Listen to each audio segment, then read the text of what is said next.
Bossing Darwin, kamusta? Isa ba tayo? Oh, ayan. Napakalapit mo talaga. Okay, andito na tayo kay Scooty. Sabi ni Bossing, goods na daw. Mekaniko natin pogi, oh. Overnight, kung okay na siya, dapat mag-i-start na to. Oy, 12% na. Kahapon 8% start natin. Yes!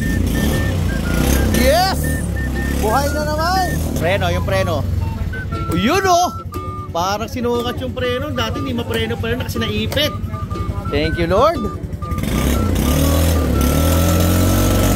Oh, parang ano na, oh. Parang big bike.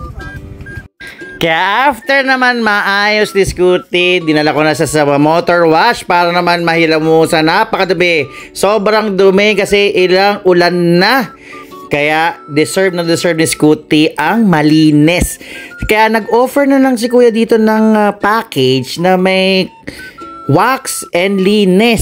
Sige, go na natin for only 150. Kaya naman, eto na siya ngayon guys. Napaka bango at linis. Ready for the road na naman tonight. Thank you Lord for the blessing.